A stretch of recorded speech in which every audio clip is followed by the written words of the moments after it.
Amber Page had 90 seconds to slip a note to the most dangerous man in Manhattan, a warning that would either save the Mafia boss's life or end hers. Your fiancé betrayed you. Snipers in position. Park Chan-young didn't know his future wife had ordered his execution. He didn't know there was a shooter across the street, crosshairs locked on his chest, waiting for the appetizers to arrive before pulling the trigger. He didn't know that the only person who could save him was a 26-year-old waitress drowning in student debt, standing 15 feet away with a folded napkin and a decision that would change everything. But Amber knew. She'd heard the whole thing. Before we go any further, drop a comment and tell me where you're watching from. I love seeing this community from all over the world. The White Orchid was the kind of restaurant where a single bottle of wine cost more than Amber's monthly rent. Everything was white. Tablecloths, leather chairs, orchids in frosted vases, the pristine aesthetic of people who never had to scrub their own blood out of anything. Amber moved through the dining room like she was walking toward her own funeral. Table 1. The window seat. Park Chan-young sat with his back to the glass, Manhattan's skyline glittering behind him like a throne of lights. He looked like he'd been carved from obsidian. Sharp cheekbones, black hair swept back, a Brioni suit that cost more than her car. Dark ink crawled up his neck from beneath his collar, the tattoos marking him as something far more dangerous than a businessman. Everyone in the restaurant knew what those tattoos meant. Everyone pretended not to. His hand rested on the menu, fingers still. Patient. The stillness of a predator who believed he had all the time in the world. He didn't. The red laser dot had appeared on his chest 30 seconds ago, a tiny crimson circle dancing over his heart.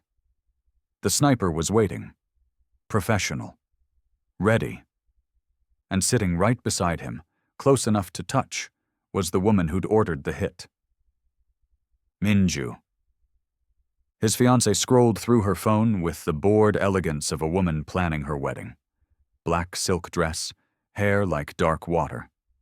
She smiled at something on her screen. Soft, intimate, the smile of a woman in love. She wasn't. 23 minutes ago, Amber had heard her confirm the kill.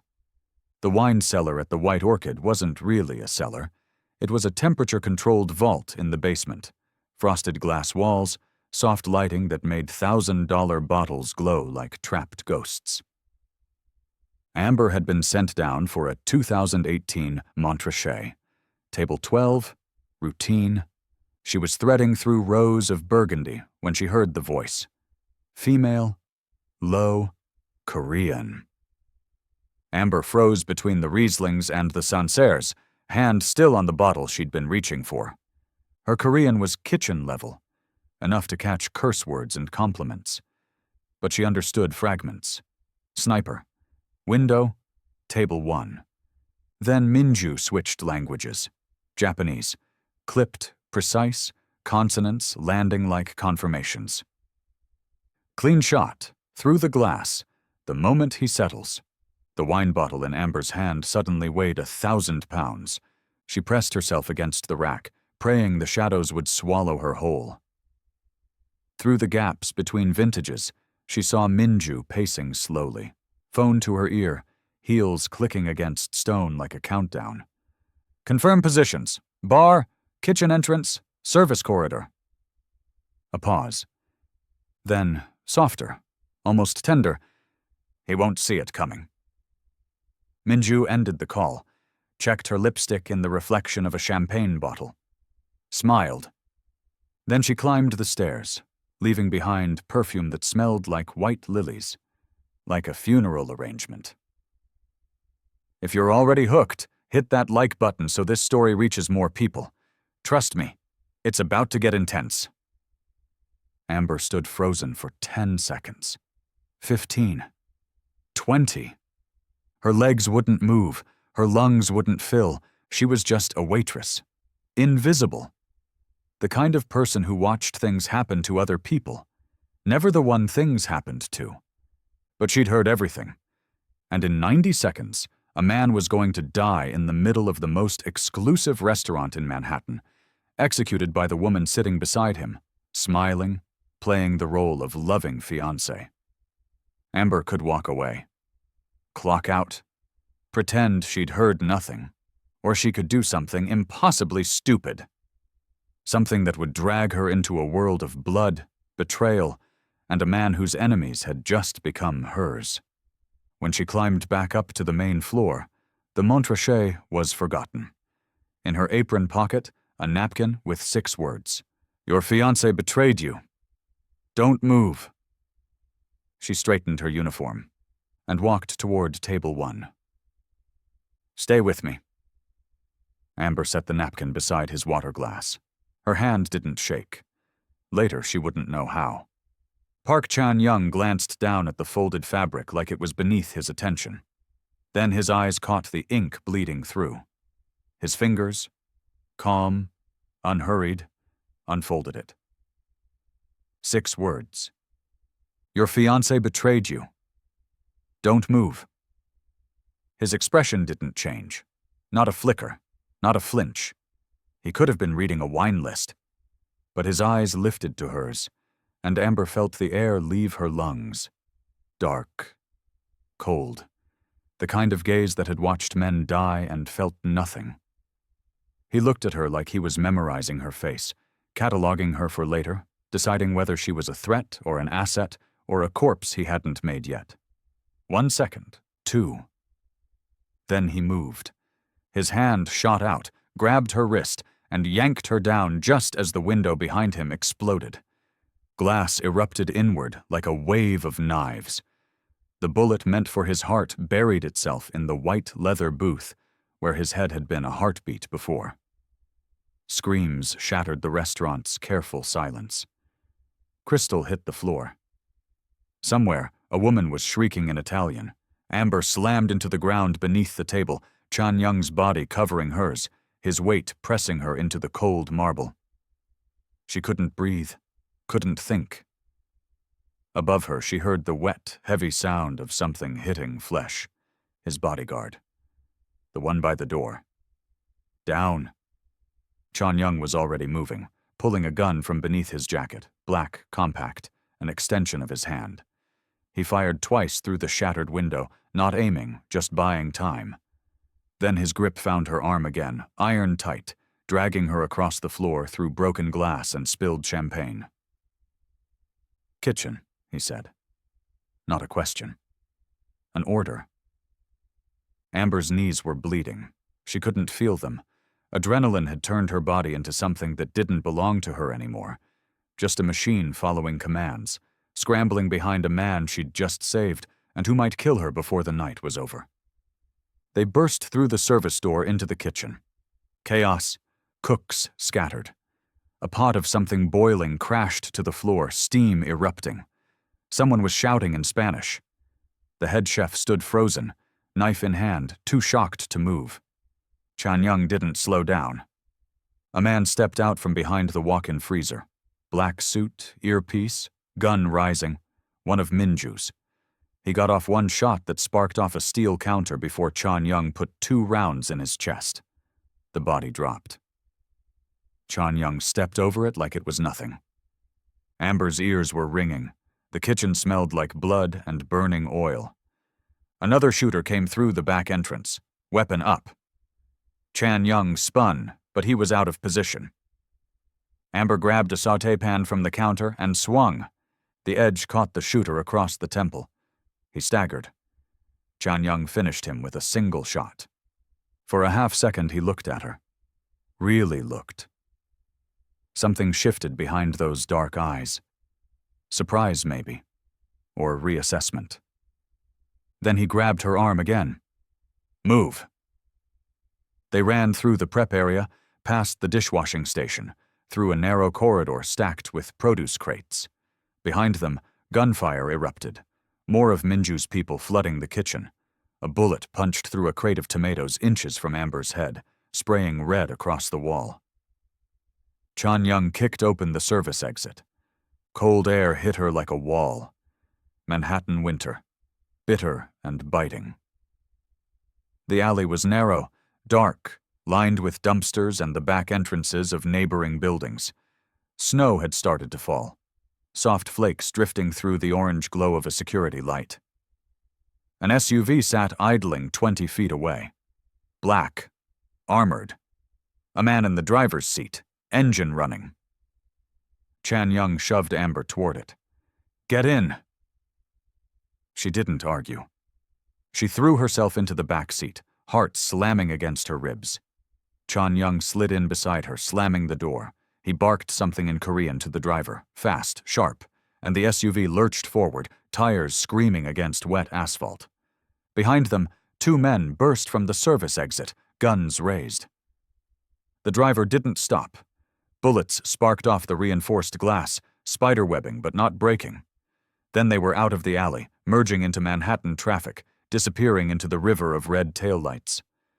Amber couldn't breathe. Her hands were shaking now, violently, uncontrollably.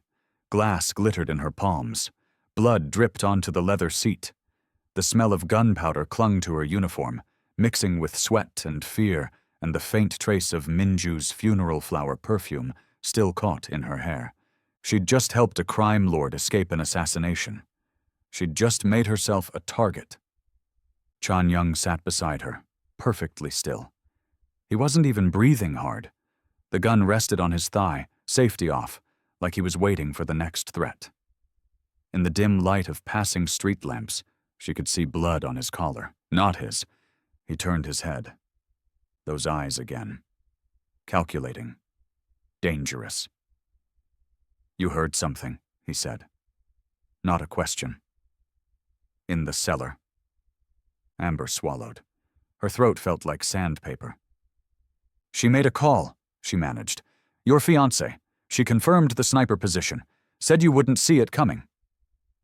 Silence. The city blurred past the window. Sirens wailed somewhere behind them, already fading. Chan Young's jaw tightened. Just once. The only crack in his marble composure. "Why?" he asked. Amber blinked. "Why what? Why warn me?" She didn't have an answer. Not a good one. Not one that made sense. She'd acted on instinct. Stupid, reckless, life-destroying instinct. "I don't know," she whispered. He studied her for a long moment. Then he looked away, out the window, at the city that belonged to him and the woman who had just tried to take it. "You will," he said quietly. The SUV disappeared into the night, carrying a waitress who had just become the most wanted woman in New York, and the Mafia boss who hadn't decided yet whether to thank her or kill her. The penthouse sat at the top of a building with no name, no signage, no directory listing. Just 47 floors of black glass rising from the edge of the financial district, like a blade cutting into the sky. The SUV pulled into an underground garage that required 3 separate security clearances, and Amber counted 6 armed men before they even reached the elevator. Chan Young hadn't spoken since the car. He walked ahead of her now, his blood-stained suit jacket discarded somewhere between the garage and the private lift. The gun was gone too, handed off to a man with a shaved head and dead eyes who'd materialized from the shadows like he'd been waiting there for years. Everything about this place screamed money and violence in equal measure. Concrete walls, steel doors, cameras tracking every step, a fortress disguised as a home.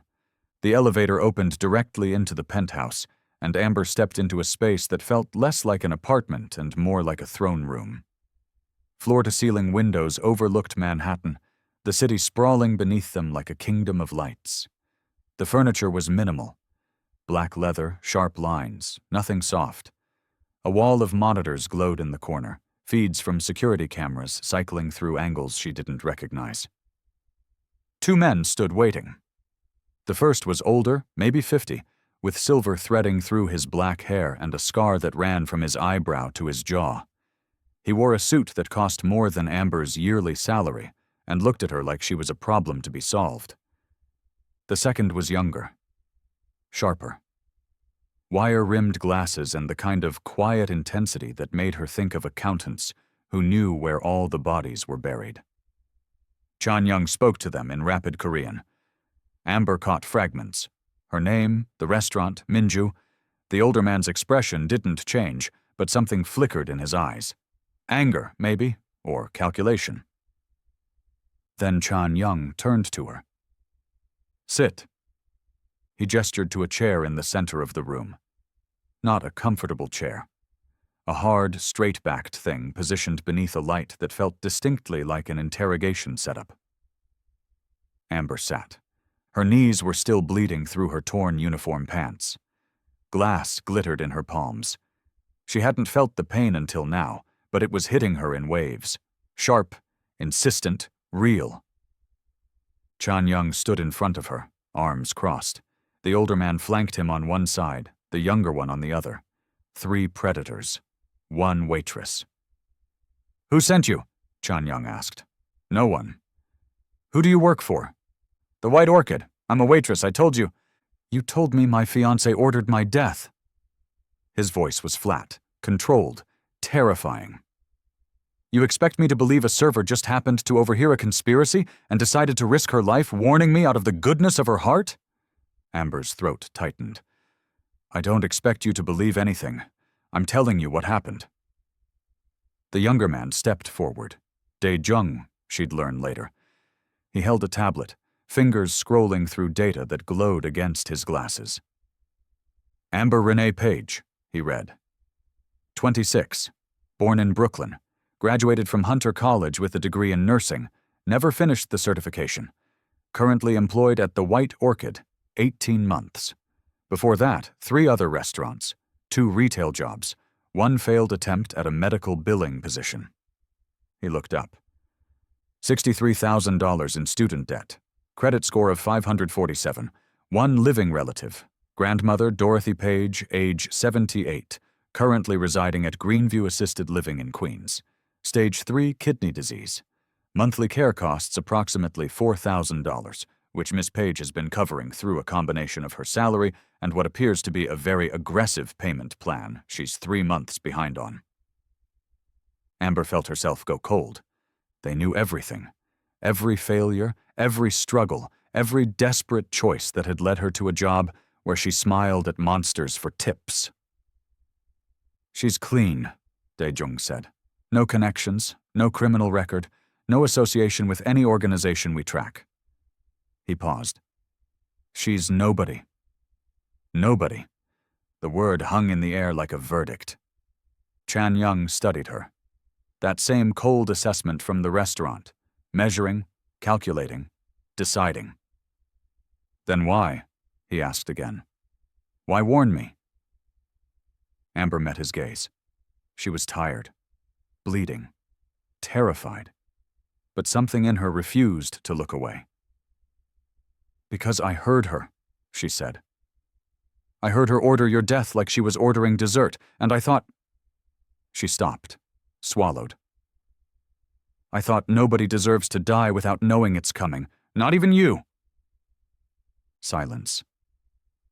Something shifted in Chan Young's expression. Not softness. Nothing about this man was soft. But a fracture in the ice, a crack she couldn't read. Then his phone rang. He answered without looking away from her, listened. His jaw tightened. When? 1 word. Sharp as a blade. More silence. Then he hung up. The older man, his head of security, Amber would later learn, stepped closer. What is it? Chan Young's eyes found Amber's. Your grandmother, he said slowly. Dorothy Page. She was transferred from Greenview Assisted Living 3 hours ago. Amber's heart stopped. Transferred where? A private facility.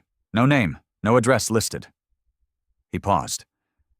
The transfer was authorized by a shell company we've traced to the Tanaka Syndicate, Minju's new partners. The room tilted. Amber gripped the arms of the chair, knuckles white. They had her grandmother. Minju had her grandmother.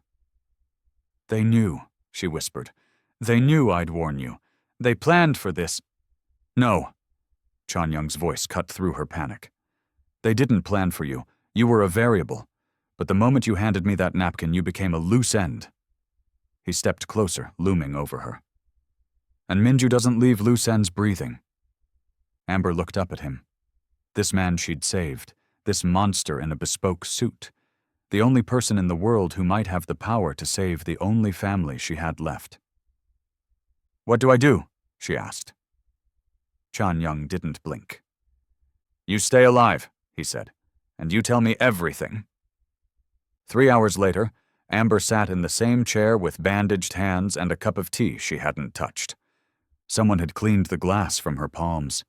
Someone else had brought her a change of clothes. Black sweater, black pants. Nothing that fit quite right, but better than a blood-soaked uniform. The penthouse had quieted. Most of Chan Young's men had dispersed to whatever shadows they operated from, leaving only Dai Jung at his wall of monitors and the scarred man, whose name she still didn't know, standing guard by the elevator. Chan Young had disappeared for 2 hours. When he returned, he'd showered. Changed. The blood was gone, replaced by a black turtleneck that made him look less like a crime lord and more like the CEO of something terrifying. His hair was still damp, pushed back from his face, and without the Brioni armor, she could see the full extent of the ink crawling up his neck. Serpents and flowers and something that looked like Korean script disappearing beneath his collar. He carried a tablet. "Dae Jung found her," he said without preamble. Amber's heart lurched. "Where?" He set the tablet in front of her. On the screen, a building, industrial, windowless. Somewhere on the waterfront, she could see the Hudson in the background, gray and choppy under a winter sky. "Private medical facility," Chan Young said. "Owned by a holding company that traces back through 4 shells to the Tanaka Syndicate. They're calling it a specialized care transfer. In reality, it's a black site. They move high-value leverage there, people they need alive but compliant." Amber stared at the screen. Her grandmother was in there, 78 years old, hooked up to dialysis 3 times a week, probably terrified and confused, and wondering why strange men had moved her in the middle of the night. "Can you get her out?" Chan Young didn't answer immediately. He pulled a chair across from her and sat, not behind a desk, not looming over her, but across. Eye level. It felt deliberate, calculated. Everything about this man was calculated. "I can," he said finally. "But not tonight. Not this week. Maybe not this month." "Why?" "Because that facility is a fortress. Armed guards, biometric access, kill protocols if anyone breaches the perimeter without authorization." He leaned back, watching her. "I have the resources to extract her, but using them now means exposing assets I need for the counterstrike against Minju. It means showing my hand before I'm ready." Amber felt the walls closing in. "So you're saying you could save her, but you won't?" "I'm saying I could save her, but the cost would be losing everything else." His voice was flat, unapologetic. "Minju didn't just try to kill me tonight. She's been planning this for months, maybe years. She's turned half my lieutenants, compromised my supply chains, handed my territory maps to the Tanaka Syndicate like wedding gifts." Something dark flickered in his eyes. "If I move on that facility now, I lose the element of surprise. And if I lose that, I lose the war. Your grandmother dies anyway. So do you. So do I." Amber's hands curled into fists beneath the bandages. "Then what am I supposed to do? Just wait while she's trapped in there?" "No." Chan Young leaned forward. "You help me." The words hung between them. "Help you," Amber repeated. "Help you do what?" "Dismantle her network. You were in that wine cellar. You heard names, languages, details, things my surveillance missed because Minju was careful, except she wasn't careful enough around the waitress she didn't notice." His gaze pinned her in place. "You're going to tell me everything, every word, every fragment, every accent and inflection you can remember. And then you're going to help me use it." Amber's mouth went dry. I'm not a spy. I'm not a soldier. I'm a waitress who made a stupid decision, and now my grandmother is— Your grandmother is alive because you made that decision. Chan Young cut her off, voice sharp. Minju would have killed her regardless. You were already a liability the moment you walked into that cellar. The only reason Dorothy Page is breathing right now is because Minju thinks she can use her as leverage against you, which means she thinks you're valuable, which means you are. He stood, walked to the window. Manhattan glittered below him, indifferent to the war being waged in its shadows. Here's the deal, he said without turning around. You give me everything you know. You work with my people to identify the players Minju's aligned with. You help me find the cracks in her operation. He paused. And when the time is right, when I've taken back what's mine, I personally guarantee your grandmother's extraction, top surgeons, private care, every medical need covered for the rest of her life. Amber stared at his back, the sharp lines of his shoulders, the tension coiled in his frame. And if I say no? Now he turned. Then you walk out that door, tonight, right now. His expression didn't change. But you'll be walking into a city where Minju's people are hunting you, where your face is already circulating through every syndicate channel on the eastern seaboard, where your grandmother becomes a message instead of leverage, something they'll send you in pieces to prove a point. The room felt airless. Amber thought about her grandmother's hands, soft, weathered, always warm. The way she hummed gospel songs while she cooked. The way she'd worked 3 jobs to raise Amber after her mother disappeared, never complaining, never stopping. She thought about the woman in that black silk dress, smiling at her phone while she ordered a man's death. She thought about the fact that she'd stopped being invisible the moment she folded that napkin. Everything I remember, she said quietly. Every detail. Chan Young nodded once. Then we have a deal. Amber looked up at him. This devil in designer clothes. This monster who'd just offered her the only lifeline she had. My grandmother lives, she said. No matter what. Promise me. Something flickered across his face. Not warmth, but something adjacent to it. She lives, he said. You have my word. Amber didn't know if a man like him had a word worth trusting, but she didn't have a choice. They started at midnight.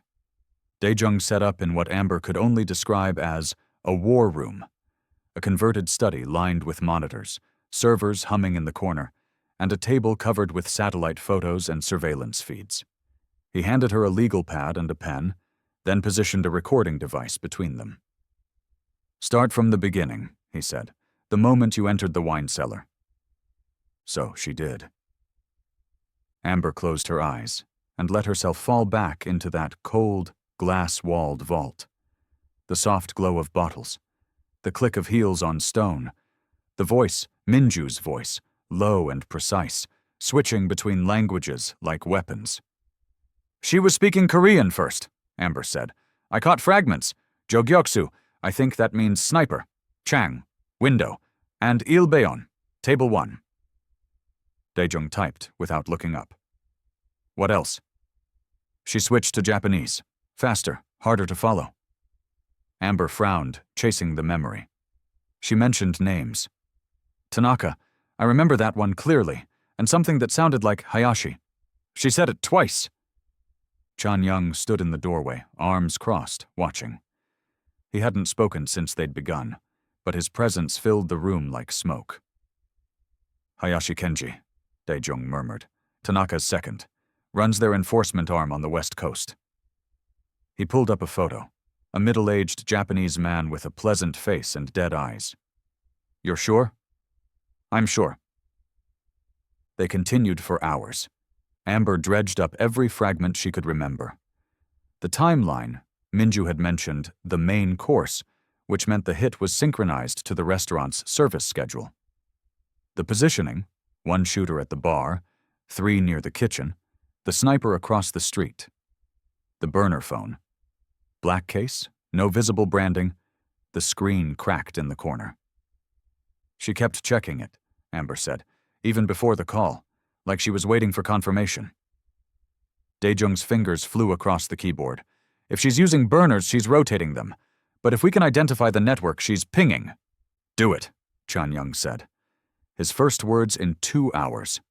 By 4 a.m., the wall of monitors had transformed into a constellation of connections. Photos, names, shell companies. A web of betrayal that stretched from Manhattan to Tokyo, from the Tanaka Syndicate to half a dozen of Chan-young's own lieutenants, men who had smiled at him for years while sharpening knives behind his back. Amber watched it unfold with a sick fascination. This was what her warning had uncovered. Not just an assassination attempt, an entire coup, years in the making, waiting for the perfect moment to strike. She was patient, Dae-jung said quietly. Minju. She spent 2 years building this, turning people, mapping vulnerabilities. He glanced at Chan-young. She almost succeeded. Chan-young's expression didn't change, but Amber saw his hand tighten against his arm, knuckles whitening. Almost, he said. Dawn light was creeping through the windows when Dae-jung finally closed his laptop. We have enough to start, he said.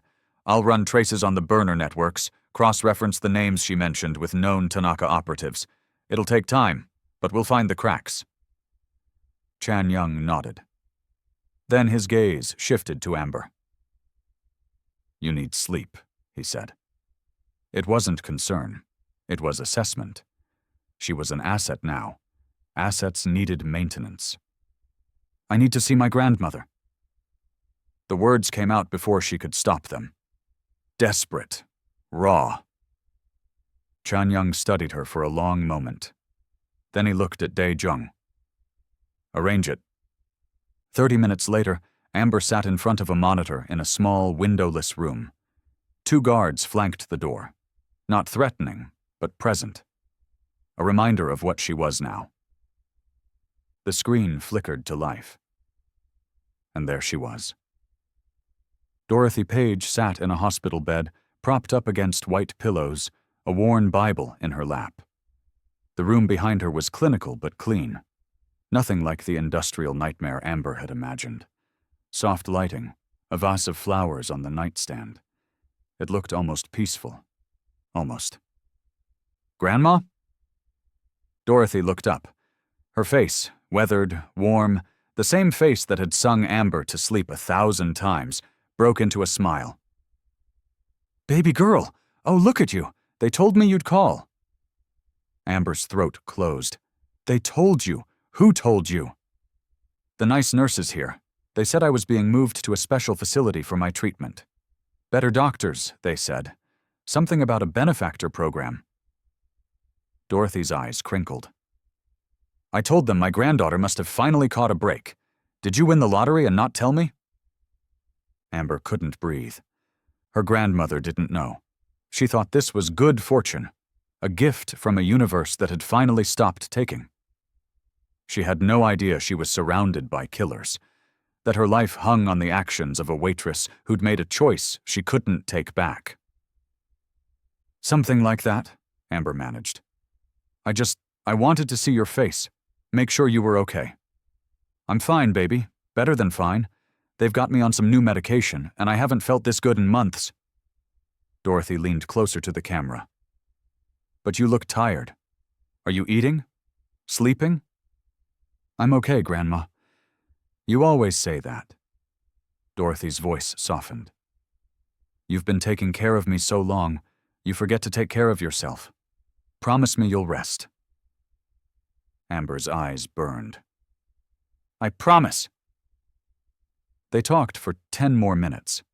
Dorothy told her about the food. Better than Greenview, about the nurses. Polite, efficient, a little cold but professional. About how she'd been praying for Amber every night, asking God to ease her burdens. When the screen went dark, Amber sat motionless. Her grandmother was alive, comfortable, clueless. And somewhere in that facility, men with guns were waiting for the order to change that. Chan-young's voice came from behind her. She seems strong. Amber didn't turn around. She is, she said quietly. She raised me alone, worked herself half to death so I could have a chance. Her voice cracked. She deserves better than this. Silence. Then, softer than she'd expected. Then help me end it. Amber finally looked at him. This man who held her grandmother's life in his hands. This monster who was also, somehow, her only hope. I will, she said. Whatever it takes. The first time he hit her, Amber didn't see it coming. One moment she was standing in the penthouse's private gym, a converted floor below the main residence, all padded mats and mirrored walls, and the next, she was on her back, staring at the ceiling, trying to remember how to breathe. Chan Young stood over her, not even winded. Again, he said. It had been 3 days since the restaurant. 3 days of intelligence gathering, of watching Daijung trace Minju's network through shell companies and burner phones, of video calls with her grandmother that left Amber hollow and desperate. 3 days of waiting. Chan Young had decided she was done waiting. You can't fight, he'd said that morning, appearing in the doorway of the small bedroom they'd given her. You can't shoot. You can't move through a room without announcing yourself to everyone in it. He'd tossed a pair of training clothes on her bed. We're fixing that. Now, 4 hours later, Amber had been thrown to the ground 11 times. Her ribs ached, her pride was shattered, and Chan Young looked at her like she was a math problem he was solving through repetition. Your center of gravity is too high, he said, circling her as she climbed to her feet. You're fighting like someone who's never been hit. Anticipating pain makes you rigid. Rigidity gets you killed. I've been hit, Amber muttered, not by someone trying to kill you. He came at her again. Fast, fluid, economical. No wasted movement. She tried to block, to pivot like he'd shown her, but he was already inside her guard, his arm hooking behind her knee, and she was falling again. This time, he caught her. His hand closed around her wrist, stopping her descent an inch from the mat. For a moment they were frozen, her body suspended, his grip the only thing between her and the ground. She could feel the heat of him, the coiled strength barely restrained. Then he let go, and she dropped. Better, he said. You almost moved in time. By the end of the first week, Amber had stopped falling. She learned to read his attacks, the micro-shifts in his shoulders that telegraphed a strike, the way his weight transferred before a sweep. She learned to absorb impact, to roll with momentum instead of fighting it. She learned that combat wasn't about strength. It was about timing, positioning, the willingness to hurt someone before they hurt you. Chan Young never praised her, but the sessions grew longer, the breaks between them shorter. Firearms tomorrow, he said on day 8, handing her a bottle of water. His fingers brushed hers. Brief, accidental, electric. You need to know how to shoot. The gun felt wrong in her hands. Heavy. Cold. A thing designed for ending lives, and Amber had spent her entire existence trying to preserve them. She'd wanted to be a nurse. She'd wanted to heal. Now she stood in a soundproofed range beneath the penthouse, learning to kill. Chan Young positioned himself behind her, adjusting her stance. His hands moved her hips, her shoulders, her arms, clinical, precise, but she felt every point of contact like a brand. Grip higher, he said, his voice close to her ear. You're choking the trigger. Squeeze, don't pull. She fired. The shot went wide, punching into the wall 3 feet from the target. Again. She fired. Closer. Again. For hours, for days, her hands blistered, then calloused. Her shoulders ached from the recoil, but slowly, impossibly, she improved. Chan Young taught her more than shooting. He taught her how to move, how to cross a room without drawing attention, how to position herself near exits, how to read a crowd for threats. He taught her the architecture of violence, where to strike to disable, where to cut to kill, where to run when everything went wrong. You're not becoming a soldier, he told her one night. cleaning his weapon at the kitchen counter while she iced her bruised knuckles. "You're becoming someone who survives." "What's the difference?" He looked up. In the low light, his features were sharp as cut glass. "Soldiers follow orders," he said. "Survivors make choices." The sessions bled together. Dawn training, afternoon drills, evening reviews of Dae-jung's intelligence. Amber's world contracted to the penthouse, to the gym, to the range, and to him. Chan-young, who never smiled but sometimes almost did, who pushed her past breaking and then, without words, showed her she hadn't broken at all. She started noticing things. The way he moved. Always aware, always calculating, like the world was a chessboard, and he was perpetually 3 moves ahead. The scar on his left hand, a thin white line she wanted to ask about but didn't. The way his voice softened, almost imperceptibly, when they trained late and exhaustion stripped away his edges. He noticed things too. She caught him watching her sometimes, not with suspicion anymore, but with something she couldn't name. Assessment, maybe, or curiosity, like she was becoming something he hadn't expected. On day 12, it happened. They were in the range, late, past midnight. Amber had been drilling for hours, her arms aching, her focus narrowing to the target 20 feet away. Chan-young stood behind her, silent, observing. She raised the gun, breathed out, squeezed. The bullet hit center mass. Perfect. Clean. She fired again, same spot. Again. A tight cluster, 3 rounds grouped within an inch of each other. Amber lowered the weapon, hand steady for the first time since this began. She turned to look at him, expecting a nod, a correction, another drill. But Chan-young was already looking at her. Not at her stance, not at the target, at her. His expression had shifted, something behind those dark eyes that hadn't been there before. Not softness. Chan-young didn't do soft, but recognition, like he was seeing her clearly for the first time. "Good," he said quietly. One word. But the way he said it, low, almost intimate, made her pulse stutter. The distance between them felt smaller than it had been, the air heavier.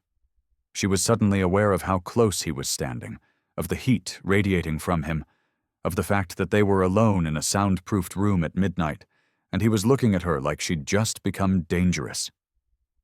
She had. And something told her that changed everything. The invitation arrived 3 weeks after the restaurant. Not for Amber, for the ghost of Park Chan-young. Minju was throwing a gala to celebrate her tragic loss and her new alliance with the Tanaka Syndicate. A victory party disguised as a memorial. The audacity of it made Amber's stomach turn. "She's consolidating power," Dae-jung explained, spreading surveillance photos across the war room table. "Every major player on the eastern seaboard will be there. Tanaka's lieutenants, the heads of 3 rival families, city officials she's bought. She's not just mourning you, she's crowning herself." Chan-young studied the photos with cold eyes. The venue was a converted cathedral in the meatpacking district. Soaring ceilings, stained glass windows, enough space to hold 300 guests, and the egos that came with them. "Security?" he asked. "Heavy. Private contractors, plus Tanaka's people. Metal detectors at every entrance. Guest list verified against biometrics." Dae-jung pulled up a schematic. "But there's a gap." He zoomed in on the service entrance. "Catering staff aren't on the biometric system. They're vetted through the company. Background checks, nothing more. If someone could get credentials from the catering firm." Every eye in the room turned to Amber. She'd known this was coming, had felt it building since the first day of training, since Chan-young had looked at her like she was becoming something useful. She was the variable Minju hadn't accounted for. The waitress who saw everything and was seen by no one. Invisible. "I can do it," she said. Chan-young's gaze met hers, held. "You understand what you're walking into," he said. It wasn't a question. "A room full of people who want me dead, serving canapes to the woman who kidnapped my grandmother." Amber's voice didn't waver. I understand perfectly. The next 48 hours blurred into preparation. Daejung acquired credentials from the catering company, a firm called Elevate that specialized in high-end events and apparently didn't ask questions when the right amount of money changed hands. Amber's cover was airtight, a last-minute replacement for a server who'd conveniently developed food poisoning. She'd be one of 30 staff members circulating through the gala, anonymous in a white shirt and black vest. The night before the operation, Chan Young found her in the range. She wasn't shooting, just standing there, gun in hand, staring at the target she'd riddled with holes over the past 3 weeks. The woman who'd walked into this penthouse, terrified, bleeding, desperate, felt like a stranger now. Someone she'd left behind in the wreckage of the White Orchid. "You're thinking too much," Chan Young said from the doorway. Amber didn't turn. "I'm thinking the right amount." He crossed the room, footsteps silent on the concrete floor. When he stopped beside her, close enough that she could feel the warmth of him, she finally looked up. He was holding a case. "Equipment," he said, setting it on the counter. "Everything you'll need." Inside, an earpiece, flesh-colored and nearly invisible, a compact signal jammer no bigger than a lipstick tube, and a blade, thin, ceramic, designed to pass through metal detectors. The handle was wrapped in black leather, smooth and cold. "The earpiece connects to my frequency," Chan Young explained. "You'll hear everything we hear. When we breach, you'll know." Amber picked up the blade. It weighed almost nothing. "And this?" "Last resort." His eyes held hers. "Don't hesitate to use it." She slid the blade back into its sheath. Her hands weren't shaking. That, more than anything, told her how much she'd changed. "The signal jammers go on the southeast and northwest pillars," Chan Young continued. "Once they're active, we'll have a 90-second window before their security compensates. That's when we broadcast the recording." The recording. Minju's voice, captured from the wine cellar, digitally enhanced until every word was crystal clear. "Clean shot. Through the glass. He won't see it coming. Daejung had spent weeks perfecting it. Tomorrow night, every screen in that cathedral would play it on loop." "And me?" Amber asked. "After the jammers are placed?" Chan Young was quiet for a moment. Then he stepped closer. Close enough that she had to tilt her head back to meet his gaze. "When the lights go out," he said slowly, "get to the east exit. Don't stop. Don't look back. Don't try to help anyone." "And then?" His hand lifted. For a moment she thought he might touch her face. But he stopped, his fingers hovering an inch from her cheek, like he was holding himself back from something he couldn't afford to want. "I'll find you," he said quietly. "No matter what happens in that room, I will find you." The words settled into her chest like a promise, or a prayer. "You sound almost worried about me," Amber said. She meant it to come out light. It didn't. Chan Young's expression didn't change, but something in his eyes, something guarded and fierce and terrifying in its intensity, made her breath catch. "You saved my life," he said, "in that restaurant when you had no reason to, when it would have been easier to walk away." His voice dropped. "I don't forget debts." "Is that what this is? A debt?" The question hung between them. Dangerous. Honest. Chan Young didn't answer. Instead, he reached into his pocket and pulled out something small. A pin shaped like a white orchid, delicate and silver. "Wear this," he said, "so my people know not to shoot you." Amber took it. The metal was warm from his body heat. "The flower from the restaurant," she said softly. "The flower that started everything." He stepped back. The distance between them returned. Professional, necessary, cold. "Get some sleep," he said. "Tomorrow you walk into a room full of wolves." Amber looked down at the orchid pin in her palm. Then at the blade. Then at the man who had trained her to survive what was coming. "I've been invisible my whole life," she said. "Tomorrow I'm going to use it." Chan Young almost smiled. Almost. "That's what I'm counting on." The cathedral had been transformed into a temple of excess. Crystal chandeliers hung from vaulted ceilings, throwing fractured rainbows across walls of exposed brick and stained glass. Champagne towers rose like monuments at every corner. White orchids, hundreds of them, cascaded from pedestals and draped across tables, their perfume heavy enough to taste. A string quartet played something mournful in the corner, the melody threading through the low hum of conversation and clinking glasses. 300 of the most dangerous people on the eastern seaboard, dressed in black and pretending to mourn. Amber moved through them like a ghost. The catering uniform fit perfectly: white shirt, black vest, hair pulled back in a severe bun. She carried a tray of smoked salmon canapes, her eyes down, her posture deferential. Invisible. Just another servant in a room full of predators. The earpiece crackled softly in her ear. Daejung's voice.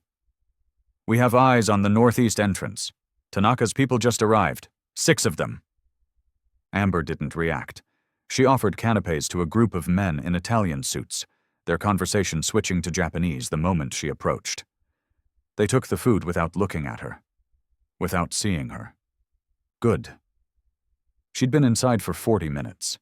In that time, she'd identified 3 of Minju's personal security detail, located both service corridors, and noted the positions of 14 cameras. The signal jammers were still in her vest pocket, 2 small cylinders that would bring the entire security network to its knees the moment Chan Young gave the order. But first, she had to plant them. The southeast pillar was easy. She passed it on her way to the kitchen, pausing to adjust her shoe, her fingers sliding the first jammer into a gap between the stone and a massive floral arrangement. 3 seconds. No one noticed. The northwest pillar was harder. It sat at the center of the room, surrounded by guests, illuminated by chandeliers. Amber circulated closer, refilling her tray, waiting for an opening. Then she saw her. Minju. She stood near the altar, because of course it was still an altar, this whole grotesque performance staged like a funeral for a man who wasn't dead. Wearing white. A flowing gown that made her look like a bride or an angel, depending on how much you believed in her performance. Her hair was swept up, diamonds glittering at her ears and throat. She held a champagne flute but hadn't drunk from it. She was smiling. That soft, practiced smile Amber had seen at the White Orchid. The smile of a woman playing a role so perfectly that even she might have forgotten it was a lie. A man approached her. Older, Japanese, his suit immaculate. Tanaka himself, Amber realized, the head of the syndicate that had helped orchestrate Chan Young's assassination. Minju greeted him with a bow, her hand touching his arm with practiced intimacy. Amber. Chan Young's voice in her ear. Low. Controlled. Status. She couldn't respond. Not here. But she let her gaze drift to the northwest pillar, 15 feet away. Almost there. A waiter bumped her elbow. Champagne splashed across her tray. Sorry, he muttered, already moving past. Amber used the distraction. She stepped toward the pillar, dabbing at her vest with a napkin, her other hand sliding the second jammer into place behind a spray of orchids. Done! Jammers are set, Daejung confirmed in her ear. We're ready on your signal. Amber allowed herself one breath of relief. Then she turned back toward the kitchen and walked directly into Minju's security detail. 2 men, mountains in suits. They didn't speak, just gestured toward a side corridor with the casual menace of people who were used to being obeyed. Amber's heart stopped. She followed. The corridor led to a coat room, a small, elegant space lined with fur and cashmere, lit by a single chandelier. The guards positioned themselves at the door, blocking any exit. And there, waiting in the center of the room, was Minju. Up close, she was even more beautiful. Flawless skin, eyes like polished obsidian, the kind of face that could make you forget what she really was, until you looked closer and saw the emptiness behind the perfection. "You," Minju said softly. Amber's blood turned to ice. "I'm sorry, ma'am, I don't—" "The white orchid." Minju stepped closer, her heels clicking against marble. "Table 1, you were our server that night." Amber's mind raced. Deny, deflect, she's guessing. "I never forget a face," Minju continued, "especially not the face of someone who shouldn't be alive." The room felt smaller. The guards hadn't moved, but Amber could feel them behind her like walls closing in. "I don't know what you're talking about," Amber said. Her voice came out steady. "A miracle. I work for Elevate. You're just a waitress." Minju's smile widened. "That's what you want me to believe. A waitress who happened to be in the wine cellar when I made a very private phone call. A waitress who vanished the same night my fiancé was supposed to die." She tilted her head, studying Amber like a specimen. "Tell me, where is he?" "I don't know what you mean." "Of course you don't." Minju reached out, her fingers brushing Amber's collar, and stopping on the orchid pin. Her expression flickered. Recognition, understanding. Then something darker. "Interesting," she murmured. "He always did have a weakness for strays." She pulled back, her composure settling like a mask. "I'm going to ask you one more time, and then my associates are going to ask you in ways that are considerably less pleasant." Amber's hand drifted toward her vest. The blade. Ceramic. Undetectable. "Where," Minju repeated slowly, "is Park Chan-young?" In her ear, barely audible. 30 seconds, Amber, hold on." Amber met Minju's gaze. This woman who had ordered a man's death over dessert, who had kidnapped her grandmother, who stood here in white like she hadn't orchestrated a massacre. "I don't know," Amber said. Minju sighed. "Pity." She raised her hand, a signal to the guards, and every light in the cathedral went out. Darkness swallowed the cathedral whole. For 2 heartbeats, nothing. Just the collective gasp of 300 people plunged into blindness, the string quartet's last note hanging in the air like a held breath. Then the screens came alive. Every monitor in the venue, the massive displays flanking the altar, the smaller screens embedded in the bar, even the tablets the security team carried, flickered with the same image. A waveform, audio visualization, and then, cutting through the darkness like a blade, Minju's voice. "He's at table 1, by the glass." The recording was crystal clear. Dae-jung had spent weeks enhancing it, stripping away ambient noise until every syllable was unmistakable. Amber watched Minju's face in the glow of the nearest screen, watched the mask of composure crack, watched something like genuine fear flash across those perfect features for the first time. Clean shot, through the glass, the moment he settles. Murmurs rippled through the crowd. Confusion becoming recognition, becoming horror. "Confirm positions. Bar, kitchen entrance, service corridor." Tanaka stepped away from Minju, his expression shifting from confusion to cold calculation. Around the room, alliances were recalibrating in real time. The woman they'd partnered with, the grieving fiancé, the bridge between empires, was being exposed as an assassin on 50 screens. "He won't see it coming." The recording looped. Started again, Minju's voice filling the cathedral like a confession. Then the gunfire began. The first shots came from the northeast entrance, Chan-young's men breaching through the service corridor, weapons up, moving with military precision. The response was immediate. Tanaka's security opened fire, muzzle flashes strobing through the darkness. Screams erupted. Champagne towers shattered. Guests dove for cover, their designer gowns and tailored suits suddenly meaningless against the chaos. Amber didn't think. She moved. The guards behind her had turned toward the gunfire. A half-second of distraction, their attention pulled toward the greater threat. Amber's hand found the ceramic blade at her vest, and she was already running before they realized she was gone. The coat-room door burst open. She plunged into the corridor, into chaos. Bodies rushing past her, security shouting into radios that weren't working, the signal jammers turning their communications into static. The cathedral had become a war zone, and somewhere in the madness, Chan Young was looking for her. East exit. That was the instruction.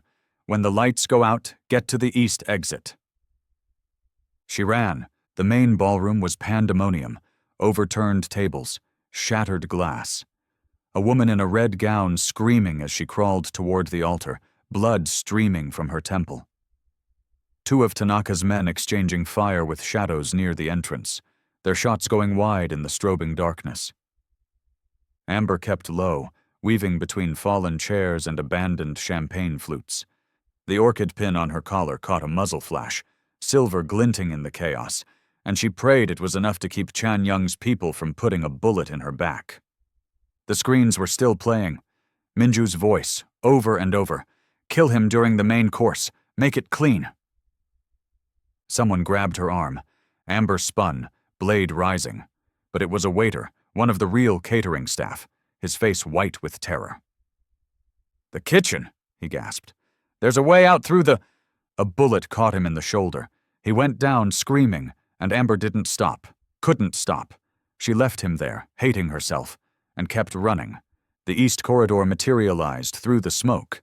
A narrow hallway lined with storage rooms, emergency lights casting everything in bloody red.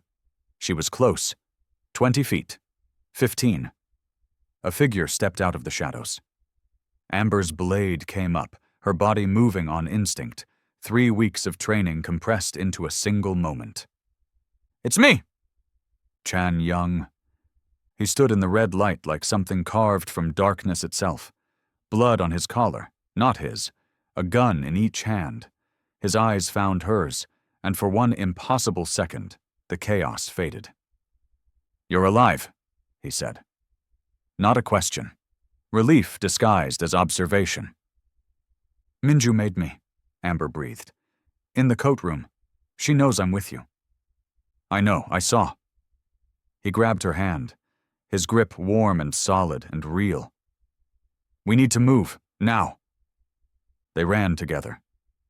The east exit led to a loading dock, the December air hitting Amber like a wall of ice after the suffocating heat of the cathedral. Snow was falling. Soft, fat flakes that seemed absurd against the violence unfolding behind them. An SUV idled at the curb, Dae-jung behind the wheel. Behind them, the cathedral burned. Not literally, not yet, but the empire Minju had built was collapsing in real time. Through the shattered windows, Amber could see the chaos still unfolding. Tanaka's men turning on each other as suspicion spread like poison. Guests fleeing into the night, their loyalties in question. The recording still playing, Minju's voice echoing through the smoke. "Get in," Chan Young ordered. Amber climbed into the back seat. He followed, slamming the door as Dae-jung accelerated into the night. For a moment, she just breathed. They'd done it. The broadcast. The exposure. Minju's carefully constructed coup was crumbling, her allies abandoning her as the truth spread through the underworld like wildfire. But it wasn't over. "My grandmother," Amber said. "The facility." "Teams are moving now," Chan Young said. His hand found hers in the darkness of the back seat. Deliberate this time, not desperate. "By the time Minju realizes what's happening, Dorothy will be safe." Amber closed her eyes. "And Minju?" Chan Young's grip tightened. "She escaped," he said quietly. "During the breach. My men lost her in the chaos." The word settled into Amber's chest like ice. escaped. The woman who had orchestrated everything, who had ordered Chan Young's death, kidnapped her grandmother, built an empire on betrayal, was still out there. "She'll come for us," Amber said. "For me." Chan Young turned to look at her. In the passing streetlights, his expression was unreadable. "Yes," he said. "She will." The SUV disappeared into Manhattan's frozen streets, carrying a waitress who had just helped burn down a kingdom, and the knowledge that the Queen was still alive. The SUV hadn't gone 3 blocks when Amber's earpiece crackled. "We have a problem." Daejung's voice was tight. "The extraction team reached the facility. Dorothy's gone. Moved 2 hours ago." Amber's blood froze. "Where?" "Working on it. But there's a secondary signal. Someone activated a tracker on the cathedral's north wing. It's pinging from—" A pause. "From right behind us." Amber turned. Through the rear window, a black sedan was gaining, and in the passenger seat, illuminated by passing streetlights, she saw a flash of white. Minju. "She tagged the SUV," Chan Young said, already reaching for his weapon. "During the chaos, the sedan rammed them. Metal screamed against metal. The SUV fishtailed, Daejung fighting for control, and Amber was thrown against the door. A second impact, harder, and suddenly they were spinning, the world becoming a blur of headlights and snow and shattering glass. When the SUV finally stopped, it was wedged against a concrete barrier in an underground parking structure. Steam hissed from the crumpled hood. Daejung was slumped over the wheel, unconscious but breathing. Chan Young was gone. Through the shattered windshield, Amber saw him, 20 feet away, grappling with 2 of Minju's remaining men. His movements were efficient, brutal, but he was outnumbered, occupied, which meant Minju had planned this perfectly. "Hello again." Amber turned. Minju stood at the end of a service corridor, gun raised, still wearing that white gown now splattered with someone else's blood. Her hair had come loose, dark strands framing a face that had abandoned all pretense of softness. "You know what I admire about you?"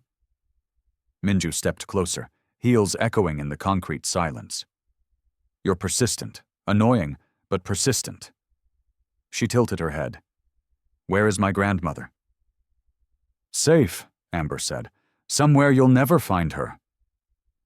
A lie. She had no idea where Dorothy was, but she'd die before giving Minju the satisfaction. "Probably true," Minju admitted. "But it doesn't matter anymore. Chan Young's empire is fractured. Tanaka's turned on me, temporarily, but empires can be rebuilt." Her finger tightened on the trigger. "You, however, cannot." She fired. Amber moved. 3 weeks of training compressed into a single instant. She dove left, the bullet sparking off concrete where her head had been, and came up running. Not away from Minju, toward her.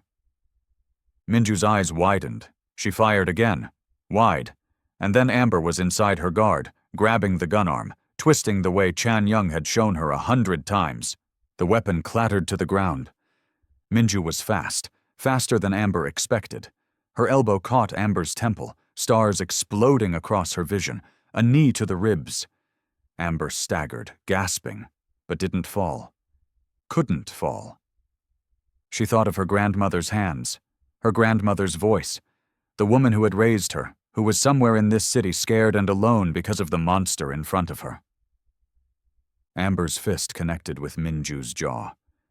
It wasn't elegant, wasn't trained, just rage and desperation channeled into bone against bone. Minju stumbled, and Amber pressed forward, blocking a strike, absorbing a kick, refusing to stop. The ceramic blade was in her hand. She didn't remember drawing it. Minju saw it. Her eyes flickered. The first real fear Amber had ever seen in them. "You won't," she breathed. "You're not a killer. You're just a—" Amber moved. The blade sank into Minju's shoulder. Not the heart, not the throat, but deep enough to matter. Minju screamed, a sound Amber would hear in her nightmares for years, and collapsed against the corridor wall, blood blooming across that pristine white gown. "I'm not a waitress anymore," Amber said quietly. She pulled the blade free. Minju slid to the ground, clutching her shoulder, her breathing ragged. She wasn't dead, wouldn't die from this wound, but she was done. Footsteps behind her. Amber spun, blade raised. Chan Young. He stood at the corridor's entrance, blood on his knuckles, his chest heaving. His eyes moved from Amber to Minju to the blade still dripping in Amber's hand. For a long moment, neither of them spoke. Then Chan Young crossed the distance between them and pulled her into his arms. She was shaking. She hadn't realized until now, her whole body trembling, adrenaline crashing, the weight of what she'd done settling into her bones. But he held her steady. Solid. Real. "It's over," he said against her hair. "You're safe." Behind them, his men were already securing Minju. Somewhere in the city, another team was tracking the signal that would lead them to Dorothy. It was over. 3 months later, Amber sat across from Park Chan Young in a restaurant. Not the White Orchid. That place had been shuttered, its pristine walls forever stained by what had happened there. This was somewhere new. A quiet Italian place in Brooklyn, the kind of spot where nobody asked questions, and the wine cost exactly what it should. Her grandmother was home. Healthy. Safe. The best doctors in the city had spent weeks undoing the damage of her captivity, and now Dorothy Page spent her afternoons tending a small garden on Amber's new balcony, humming gospel songs like nothing had ever happened. She didn't know the details. Never would. Some truths were too heavy to share. Amber looked different now. Carried herself different.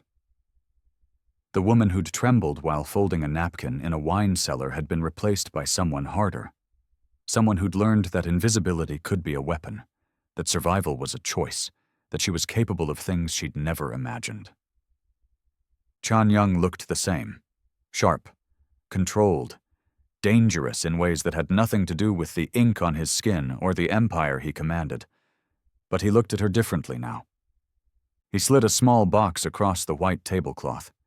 Amber raised an eyebrow. "What's this?" "Open it." Inside, a ring. Simple. Elegant. A single black diamond set in platinum. "You saved my life," Chan Young said quietly. "In that restaurant when you had every reason to walk away. You saw me, really saw me, and you chose to act." His eyes held hers. "I'm not good at this. At words, at whatever this is. But I know I don't want to build what comes next without you." Amber's throat tightened. "Are you proposing?" "I'm asking you to stay."